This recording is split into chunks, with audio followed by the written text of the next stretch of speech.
Okay, I suck at this. I decided to do my informative speech on J.K. Rowling. She was born in Yate, England on July 31st, 1965, making her 47 years old. She looks great for her age, obviously. She wrote many short stories as a child and adolescent, and she went to the University of Exeter, where she earned a dual degree in French and in classic literature. In 1994, she was diagnosed with clinical depression and admitted to contemplating suicide. This was partly because there's a lot of speculation that she went through domestic abuse with her first marriage to Jorge Arantes, which led her to leave him later on in her marriage. In 2004, Forbes magazine named her the second richest woman, female entertainer, and in 2013, Harry Potter is one of the top-selling brands in global history for merchandise, movies, and books.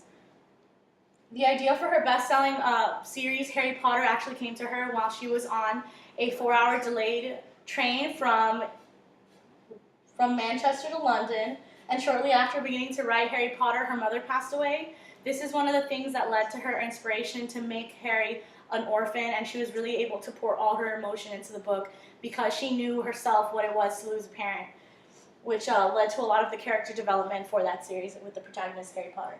Many biographers speculate that she was in a domestic abuse relationship, which led her to leave her husband in 1993, and he was a journalist, and they had a child together named Jessica Isabel Rowling Arantes in July of 1993.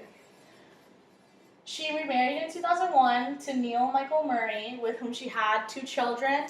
One was named David Gordon Rowley Murray, and the daughter was named Mackenzie Jean Rowley Murray. Harry Potter and the Sorcerer's Stone was published in 1997, and the film adaptation came out in 2001. That one started, this is the beginning of the Harry Potter series, which stars a young boy as a protagonist. He's about 11 years old, he's an orphan, and he lives with his family, with his aunt and uncle who really don't like him, and his cousin who treats him really bad. And he's orphaned, and when he turns 11, he finds out he's actually a wizard, and he goes away to a boarding school for witchcraft and wizardry against his aunt and uncle's wishes. And then in 1998, Harry Potter and the Chamber of Secrets was published, and the movie adaptation came out in 2002.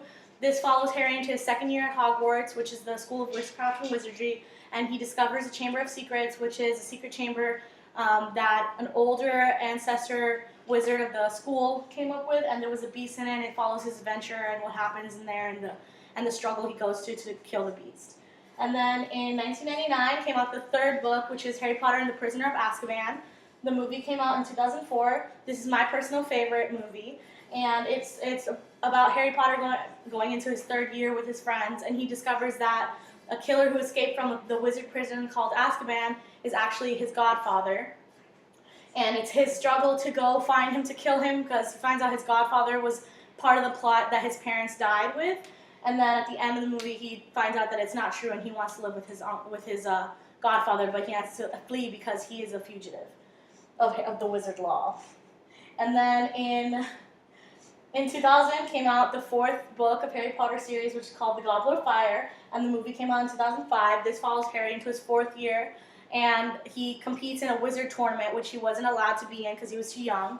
But since he was put in there by someone who was plotting against him, and at the end of the movie you find out who it is, and you get to see his struggle throughout the whole race against all the other wizards.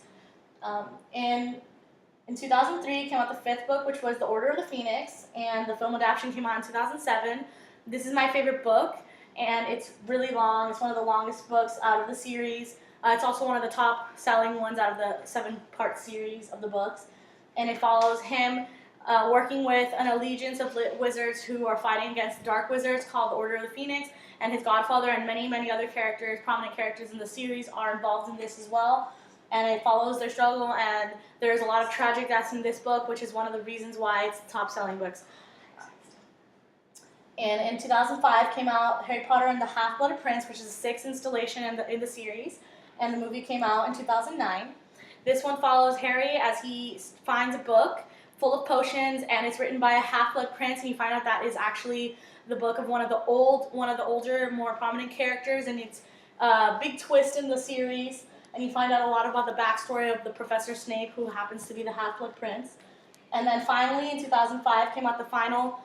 In 2005 came out the final books, and it was the Harry Potter and the Deathly Hallows. The movie adaptation came out in 2010 and 11. It was put into 2 parts.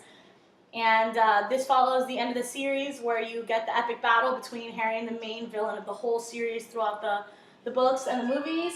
And it's a true great ending to an amazing story that many, many people in the world have followed throughout their adolescence, such as myself. She also did a bunch of charities. Some are the Amnesty International, the Gingerbread Charities, Lumos, Multiple Sclerosis Society, and Valance. She was involved in most of them, and actually most of them were started by her.